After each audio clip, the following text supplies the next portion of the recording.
예, 그 16세기의 수도사 가운데 십자가의 요한이라는 사람이 있습니다.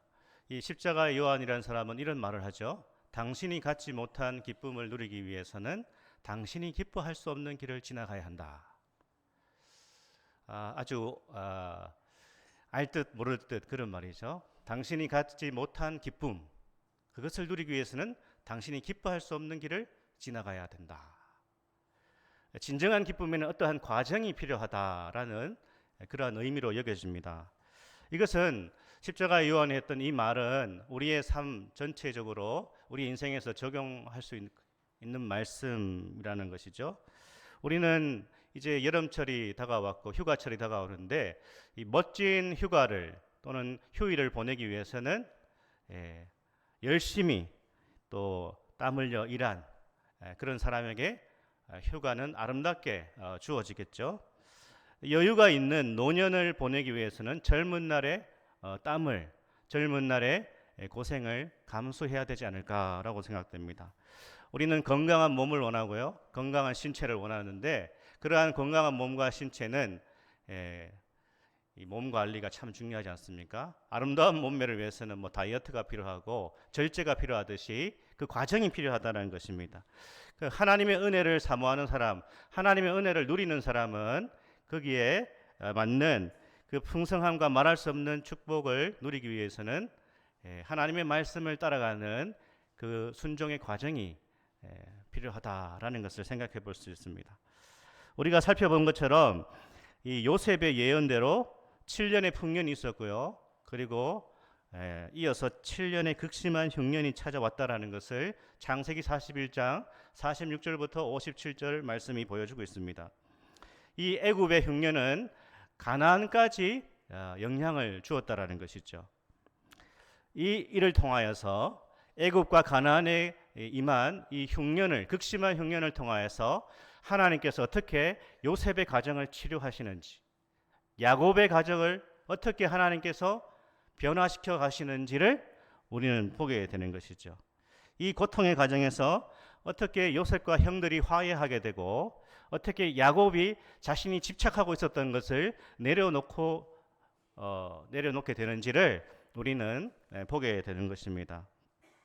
하나님께서 이 등장인물 요셉 스토리에 또 야곱 이야기에 이 등장인물 하나하나를 어떻게 다루고 계시는지, 그들의 인생을 어떻게 하나님께서 만지고 계시는지를 우리는 이 창세기 본문을 통해서 보게 되고요. 또 하나님께서 이 요셉의 가정, 야곱의 아들들을 향한 큰 그림을 볼 수 있다라는 것입니다. 오늘 말씀 1절에 보면요. 야곱의 집안의 이제 남자들이 굉장히 무책임하다라는 것을 볼 수 있습니다. 1절 말씀 이렇게 야곱이 말합니다. 아들들에게.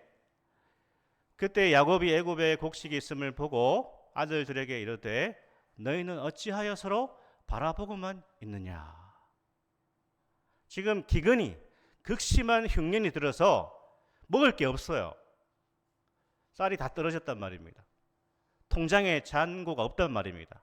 그런데 이 10명의 아들, 11명의 아들들이 그냥 서로 이제 보고만 있는 거죠. 너무나 아버지가 답답했겠죠. 지금 쌀이 다 떨어지고 굶어 죽을 판인데 이 아들들이 매우 수동적이라는 것입니다. 누가 하겠지, 누가 일하겠지, 누가 구해오겠지, 이런 식의 태도를 가지고 있었다는 것이죠. 그러니까 야곱의 아들들의 특징은요, 모두가 수동적입니다. 매우 수동적입니다. 그들은 서로의 얼굴만 쳐다보고 있습니다. 누가 하겠지, 이런 자세죠. 이러한 모습은 창세기 전반부부터 시작되었습니다. 아담도 뱀이 하와를 유혹할 때에 그냥 바라보고 있죠. 적극적으로 개입해서 뱀의 말을 차단하지 않고 아담은 하와가 뱀의 속임수에 넘어갈 때에 관망하고 있었다라는 것입니다. 아브라함은 어떻습니까? 우리가 살펴본 것처럼 아브라함은 자기 아내 사라를 데려갈 때에 어떻게 해요? 그냥 무기력하게 지켜보고 있었던 것이죠. 관망하고 있었습니다. 야곱도 비슷합니다. 야곱은 창세기 우리가 읽어봤지만 자기의 딸 디나가 강간을 당합니다. 딸이 강간을 당할 때도 굉장히 수동적입니다. 그것이 야곱의 모습이었습니다. 우리는 여기에서 단지 야곱의 아들들이 참 이렇게 수동적인 사람인가 이런 생각할 수 있지만 이것은 인간의 죄성을 성경이 보여주고 있다는 것입니다. 그러니까 인간의 죄성이라는 것은 자기 자신을 위해서는 굉장히 적극적이지만 그러나 타인을 위해서는 매우 수동적이고 또 선을 행하는 일에는 매우 수동적인 것이 인간의 모습이다라는 것을 1절 말씀이 보여주고 있습니다. 은혜를 아는 사람의 태도는 무엇일까요? 우리가 하나님의 은혜를 알고 하나님의 은혜를 사모한다는 것은 어떠한 것인가요? 감나무 아래에서 감 떨어지기를 기다리는 것은 은혜를 제대로 아는 것이 아닙니다. 하나님께서 은혜로 모든 것을 하시지 하나님께서 은혜로 모든 것을 베풀어 주시지라는 것을 오해하시면 안 되는 것입니다. 은혜를 안다라는 것은 내가 해야 될 일들을 하지 않고 가만히 수동적으로 감나무 밑에서 감 떨어지기를 기다리는 것이 은혜를 아는 것이 아닙니다. 은혜를 아는 사람은 은혜에 합당한 삶을 살아가는데 그 사람의 삶의 태도는 매우 능동적이라는 것입니다. 매우 적극적이어야 된다는 것입니다. 하나님의 일하심을 아는 사람은 자신이 무엇을 해야 되는지를 알고요. 자신이 해야 할 일들을 찾아다닌다라는 것입니다. 이것이 은혜를 아는 사람이에요. 신앙생활을 할 때도 은혜를 아는 신자들의 모습은 매우 적극적입니다. 매우 능동적입니다. 그러나 하나님의 은혜를 깊이 알지 못할 때에 수동적이 됩니다. 누가 시켜야 하는 거죠. 그러나 은혜에 감격이 있고 하나님의 은혜에 충만함이 있는 신자들은 적극적이고 능동적이라는 것입니다. 그것은 신앙생활뿐 아니라 삶의 모든 모습에서 능동적이고 적극적이어야 된다. 이것은 뭐 혈액형이나 MBTI와 상관없습니다. 은혜를 아는 사람들은 관망하지 않는다라는 것이죠. 은혜를 사모하는 사람의 기본 태도는 부지런하다라는 것입니다. 부지런. 그러니까 믿음 좋은 사람들의 특징은요, 부지런합니다. 우리 이렇게 한번 축복해 볼까요? 부지런하기를 소망합니다. 네, 그렇습니다. 부지런해야 됩니다. 저도 게으른 면이 많은데 참 은혜를 안다는 것은 부지런한 삶의 태도인데 야곱은 아들들에게 애굽으로 가서 양식을 사오라 이렇게 지시합니다. 그리고 베냐민을 제외하고 10명의 아들을 애굽으로 보내고 있습니다. 애굽에 도착한 형들은 요셉과 만나게 되는데요. 요셉은 이제 형들을 알아봅니다. 하지만 형들은 요셉을 알아보지 못합니다. 그렇죠. 오랜 세월이 지났고 그 당시에 소년이었던 요셉이 애굽의 총리가 되었다라는 것은 정말 상상도 하지 못할 일이기 때문에 형들은 요셉을 알아보지 못합니다. 오늘 본문은 요셉과 이 형들의 대화를 통해서 요셉이 취하는 행동, 이것을 통해서 하나님께서 어떻게 요셉과 형제들, 요셉과 형들을 화해시키시는지를 보여주고 있다는 것입니다. 이 두 사람, 이 두 사이의 갈등을 하나님께서 어떻게 치유하고 계시는지를 오늘 본문이 보여주고 계시는데요. 오늘 7절 말씀을 같이 한번 읽어보겠습니다. 앞으로 한번 넘겨보세요. 자기 자신을 보게 한다. 이 과정을 한번 우리가 짚어봤으면 좋겠습니다. 자, 7절 말씀 한번 읽어보겠습니다. 요셉이 보고 형들인 줄을 아나 모르는 체하고 엄한 소리로 그들에게 말하여 이르되 너희가 어디서 왔느냐? 그들이 이르되 곡물을 사려고 가나안에서 왔나이다. 요셉은요, 형들을 보자마자 알아봤지만 자기의 신분을 노출하지 않습니다. 왜 그랬을까요? 모르는 채 했다. 우리 같으면 어떻게 했겠습니까? 자신을 죽이려고 했던 형들 만났습니다. 나는 이제 최고의 권력을 가지고 있습니다. 어떻게 하겠습니까? 우리 한번 상상해 보시면요.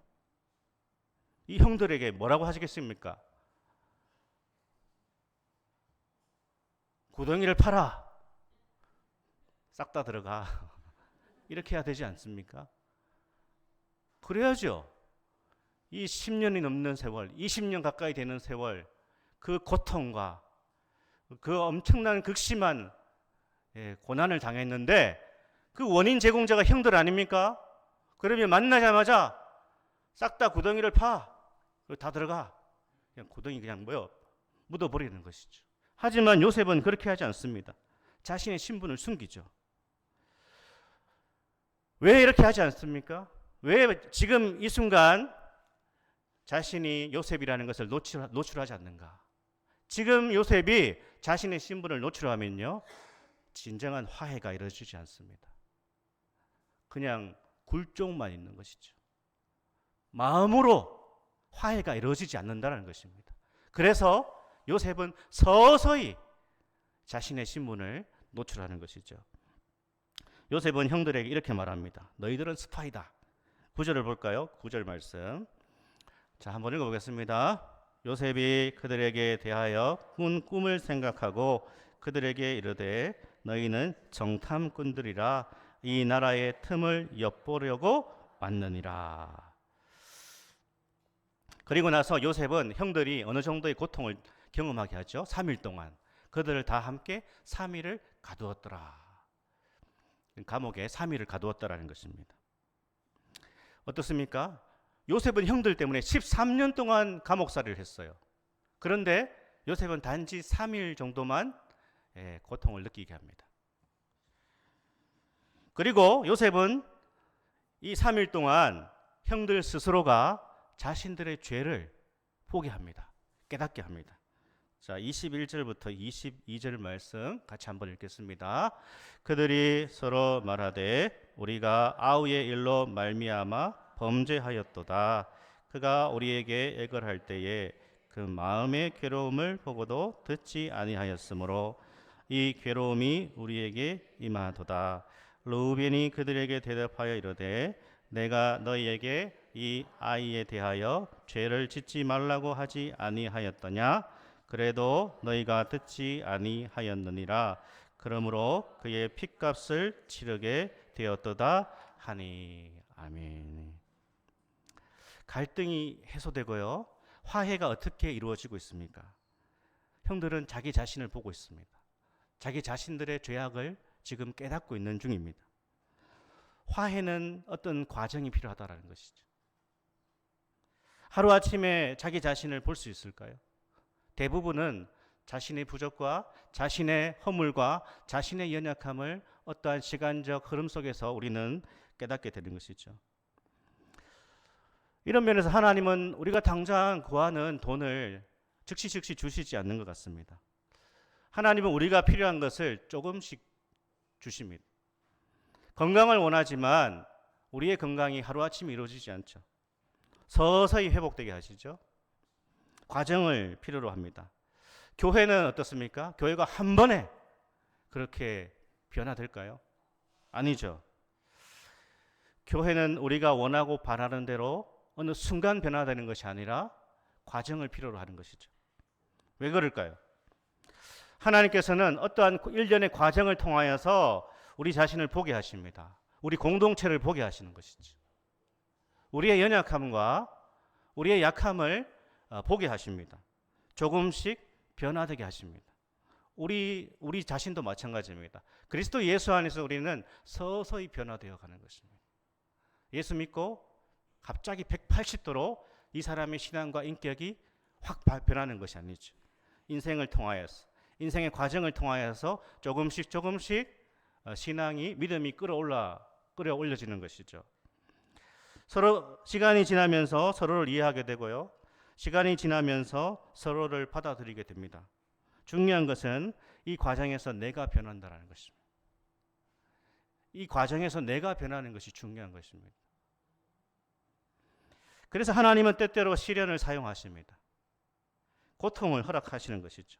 이 과정에서 이 3일의 감옥 안에서 갇히는 이 경험을 통하여서 형들은 어떻게 됩니까? 자신들을 보게 된 것이죠. 자신의 실수와 자신들의 죄악과 자신들의 연약함을 봤다는 것입니다. 나만 고통당하고 나만 피해를 입었다고 생각했지만 우리는 이 삶의 여정을 통하여서 나도 상대방에게 고통을 주었다라는 것을 깨닫게 되는 것이죠. 아마 형들은 그 옛날 항상 피해자라고 생각했을 것입니다. 요셉 때문에 우리는 항상 손해를 보고 항상 피해를 입는다고 생각했을 것입니다. 그렇기 때문에 형들은 요셉을 이렇게 죽이려고 했고 또 팔아버리는 것이 어쩌면 당연하다 그렇게 여겼을 것입니다. 일말의 죄책감이 없었겠죠? 왜? 우리는 항상 피해자니까. 내가 항상 당했으니까. 그러나 20년이 흐르고 나서 형들은 이제 자신들의 잘못을 보기 시작했다는 것입니다. 나도 틀릴 수 있어. 내가 잘못 판단했을 수도 있어. 그때 그 사람이 그렇게 말하고 행동한 것은 이제 생각해 보니까 그럴만해.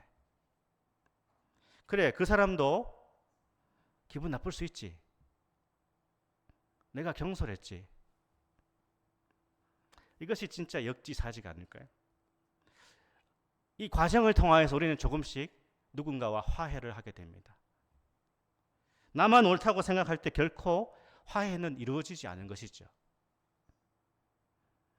우리는 자기 자신을 보는 그 순간부터 진정한 회복과 진정한 화해가 이루어진다는 것이죠. 두 번째로 한번 살펴볼까요? 형들은 가나안으로 돌아와서 이 모든 사건에 대해서 아버지에게 보고를 합니다. 29절부터 34절의 말씀인데요.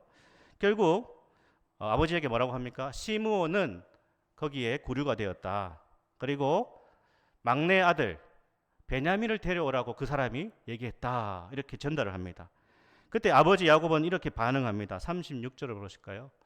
자, 한번 읽어보겠습니다. 그들이 아버지 야곱이 그들에게 이르되 너희가 나에게는 요셉도 없어졌고 시므온도 없어졌거늘 베냐민을 또 빼앗아 가고자 하니 이는 다 나를 해롭게 함이로다. 베냐민을 또 빼앗아 가고자 하느냐? 요셉도 잃어버렸는데. 그때 르우벤이 이렇게 말합니다. 37절을 보실까요? 장자 르우벤이 이렇게 말하는데요. 같이 한번 읽어보겠습니다. 37절 말씀 한번 읽겠습니다. 르우벤이 그의 아버지에게 말하여 이르되 내가 그를 아버지께로 데려오지 아니하거든 내 두 아들을 죽이소서 그를 내 손에 맡기소서 내가 그를 아버지께 데리고 돌아오리이다. 이 대답이 어떻습니까? 아버지와 아들의 이 대화가요 막장으로 흐르고 있습니다. 아버지가 아들들에게 할 말도 아니고 아들이 아버지에게 할 대답도 아니죠. 그렇죠. 이 참 성숙하지 못할 때에 대화가 정말 극단으로 치닫습니다. 야곱에게 베냐민은 매우 귀한 아들입니다. 요셉과 베냐민. 왜 그렇죠? 우리가 창세기를 읽어본 것처럼 야곱은 특별하게 요셉과 베냐민을 많이 편애했습니다. 그 이유는 라헬이 낳은 자식이 바로 요셉과 베냐민이었다는 것이죠. 그러니까 야곱의 입장에서는 내가 사랑하는 여자가 낳은 두 아들인데 이 두 아들을 다 잃어버릴 수 없다. 어떤 면에서 이해할 수도 있습니다. 하지만 야곱에게 있어서 요셉과 베냐민은 그의 우상이었다는 것입니다. 그가 가장 집착하고 있는 아들이었다는 것입니다. 하나님은 때때로 우리가 절대로 놓지 않으려고 하는 것을 가져가시는 것 같습니다. 내가 가장 집착하는 것을 주시지 않는 것 같습니다. 그렇죠? 정말 내가 원하는 것을 하나님이 주시지 않는 것 같고 내가 정말 붙들고 싶은 것을 때때로 잃어버리는 것 같은, 나는 나에게 내 인생에 이것만 있으면 가장 행복할 것 같은데 그것을 안 주시는 것 같습니다. 그래서 우리는 괴롭죠. 그래서 우리는 하나님을 오해하게 되고 의욕을 잃어갑니다. 그렇죠. 내가 원하는 것을 바로바로 주시면 얼마나 기도를 열심히 하겠습니까? 예배 생활을 열심히 하겠습니까? 신앙생활 열심히 하겠죠. 그런데 내가 원하는 것을 하나님이 잘 안 주시는 것 같아요. 그래서 우리는 영적으로 침체하고 의욕을 상실합니다. 하지만 야곱이 붙잡고 있는 이 우상, 아들이 우상이 되었죠. 그 우상 때문에 많은 사람들에게 상처를 주었다라는 것을 야곱이 보지 못했다는 것입니다. 라헬에 대한 편애는 레아에게 깊은 상처를 주지 않았습니까? 라헬을 사랑하고 좋아한 것은 좋은데 야곱이 라헬을 너무 지나치게 사랑하니까 레아가 상처를 받았던 것이죠. 요셉과 베냐민에 대한 편애는 나머지 10명의 아들들에게 깊은 상처를 주었습니다. 결국 이 상처가요, 분노가 되었고, 이 상처가 시기가 되었고, 이 상처가 폭력이 되었다는 것입니다. 그러니까 야곱의 가정은 야곱의 우상 때문에, 야곱의 집착 때문에 이런 모습이 되었다는 것이죠. 그래서 하나님께서 이 야곱이 집착하는 것과 그가 우상으로 섬기는 것을 잠시 빼앗아 가시는 것이죠. 여러분이 어떤 것에 지나치게 집착할 때 그 집착이 누군가를 괴롭힐 수 있습니다. 그 집착이 누군가에게 상처가 될 수 있습니다. 그 집착이요, 누군가의 관계를 망가뜨릴 수 있습니다. 그것은 여러분의 성공에 대한 집착이 될 수도 있고, 여러분이 물질에 대한 집착이 될 수도 있습니다. 여러분의 취미 생활도 될 수 있습니다. 나의 자존심일 때도 있습니다. 그것을 내려놓지 않을 때 진정한 화해가 이루어지지 않을 수 있습니다. 자기의 주장과 자기의 생각과 자기의 기준이 지나치게 강한 사람은 사람들과 화해하지 못합니다. 계속 갈등 관계 속에 있습니다. 고립되죠. 고립. 자신은 맞고 다른 사람은 틀리다. 이렇게 생각하는 자기 아집에 빠져 있으면 주변에 사람이 없습니다. 내가 고집하는 것들이 나의 우상이 되지 않도록 조심하셔야 됩니다. 우리는 항상 유연한 삶의 태도를 가져야 됩니다. 그래서 이런 말이 있죠. 본질에는 일치를, 비본질에는 자유를, 모든 것에는 관용을. 본질에는 일치를 이루어야 되고요. 비본질적인 것에는 자유를 가지고 모든 것은 관용을 해야 된다. 때로 하나님께서 내가 집착하는 것들, 내가 우상으로 생각하는 것들을 빼앗아 가심으로 나를 만들어 가신다. 또 치유해 주신다라는 것을 보게 되는 것입니다. 세 번째 한번 살펴볼까요? 야곱은 마지막에 창세기 42장 38절에 이렇게 고백합니다. 자, 한번 38절을 한번 보겠습니다. 한번 읽겠습니다. 야곱이 이르되 내 아들은 너희와 함께 내려가지 못하리니 그의 형은 죽고 그만 남았음이라. 만일 너희가 가는 길에서 재난이 그에게 미치며 너희가 내 흰머리를 슬퍼하며 수월로 내려가게 함이 되리라. 아멘. 절대로 베냐민을 보낼 수 없다 그렇게 말하죠. 차라리 내가 지옥으로 가겠다 그렇게 말합니다. 그런데 창세기 43장을 보면 야곱은 베냐민을 어쩔 수 없이 보내게 됩니다. 야곱은 아마 이렇게 생각했겠죠. 애굽의 그 총리라는 사람, 그 애굽의 총리라는 사람이 나의 가장 소중한 것을 빼앗아 가는구나 라고 생각했을 것입니다. 하지만 우리는 이 스토리를 다 알고 있습니다. 이 이야기를 다 알고 있습니다. 야곱은 지금 애굽의 총리 요셉을 오해하고 있다는 것을 우리는 잘 알고 있습니다. 요셉은요, 지금 형들에게 복수하는 것도 아니고 아버지에게 복수하는 것이 아닙니다. 하나님은 요셉을 통하여서 야곱의 이 아들들과 야곱을 진정한 회개로 이끌고 있다는 것입니다. 이후의 사건은 야곱이 자신이 집착하는 것, 자신의 우상을 내려놓을 때에 놀라운 구원이 애굽과 가나안에 임했다라는 것을 보여주고 있습니다. 그러니까 요셉의 형들과 야곱은 고통을 겪었지만 하나님은 더 큰 구원의 계획을 가지고 계셨다라는 것이죠. 이것이 중요한 것입니다. 우리는 성경에서 하나님의 구원의 은혜를 볼 수 있어야 되는 것이죠. 예전에 한번 소개했는 것 같기도 한데요. 하버드를 졸업하고서 몽골 선교를 떠난 그 이용규 선교사가 쓴 책 내려놓음이라고 하는 책에 이런 문장이 있습니다. 세상의 진리는 우리가 내려놓으면 모두 빼앗긴다고 유혹하지만 하늘 진리는 우리가 내려놓을 때 온전한 우리 것이 된다고 약속한다. 우리 인생에는 분명한 내 것처럼 보이지만 남김없이 내려놓아야 할 것이 있다. 힘겹게 쌓아 올린 명예, 꼭 움켜진 재물, 미래의 불안과 생명의 위험까지 하나님 앞에 온전히 내려놓을 때 진정한 쉼과 참된 평안을 체험할 수 있다. 이렇게 이 책에서 적고 있습니다. 하나님 어떤 분이신가요?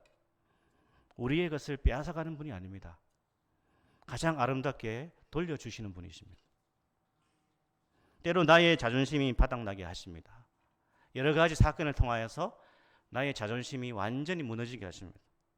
때로 물질의 어려움을 겪게도 하시고요, 건강을 잃게도 하십니다. 하지만 하나님께서는 하나님의 방법으로 하나님의 자녀들에게 가장 아름답게 돌려주십니다. 여러분의 인생을 돌아보시기 바랍니다.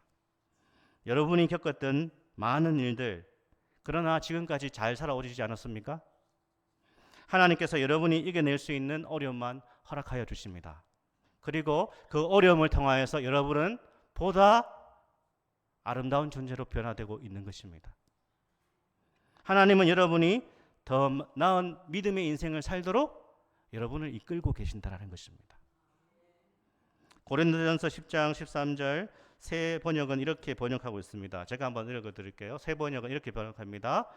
여러분은 사람이 흔히 겪는 시련 밖에 다른 시련을 당한 적이 없습니다.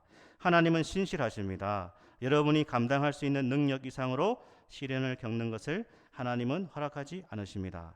하나님께서는 시련과 함께 그것을 벗어날 길도 마련해 주셔서 여러분이 그 시련을 견뎌낼 수 있게 해주십니다. 그렇습니다. 하나님은 요셉과 형들의 만남을 통해서 과거의 상처를 치유하고 계십니다. 어떤 면에서 고통스러운 이 과정을 통해 진정한 화해가 이 가정에 이루어지도록 만들고 계십니다. 하나님이 하시는 일은 놀랍고요, 하나님은 우리와 같은 분이 아닙니다. 그 위대하신 하나님을 항상 바라보십시오. 그 하나님께서 지금도 우리와 함께 역사하고 계신다는 것을 의심하지 마시기 바랍니다. 하나님께서 진정한 화해를 위해서 형들이 자신의 잘못을 포기하고 계십니다. 야곱의 오랜 집착과 야곱이 우상처럼 여겼던 아들을 잠시 빼앗아 가십니다. 하지만 하나님께서 이 가정의 화해를 통하여서 더 큰 은혜와 더 큰 구원을 예비하고 계셨다는 것입니다. 예수님의 십자가는 진정한 화해를 위한 선한 도구셨죠? 아니, 선한 고통이었습니다. 예수님이 십자가에서 고통당하심으로 진정한 회개와 진정한 화해가 이루어진 것이 아닙니까? 예수님은 십자가의 고통 너머에 있는 더 큰 은혜와 더 큰 구원을 바라보셨다는 것이죠. 사랑하는 성도 여러분, 인생에서 경험하는 모든 일들 가운데 우리 하나님을 신뢰할 수 있기를 소망합니다. 주님은 우리가 더 나은 인생을 살도록, 그리스도 예수 안에서 더 복된 인생을 살도록 때로 고통의 과정을 허락하십니다. 통과하게 하십니다. 내가 집착하는 것을 빼앗아 가시는 것 같기도 합니다. 삶의 고통을 겪기도 하십니다. 하지만 이 고통은요, 우리를 망치는 고통이 아닙니다. 이 고통은 우리를 새롭게 하는 선한 고통이라는 것을 다시 한번 믿으시면서 끝까지 이 믿음으로 우리 주님을 힘차게 믿음으로 따라갈 수 있기를 주 예수님의 이름으로 축복합니다. 아멘. 우리 같이 일어나서 찬양.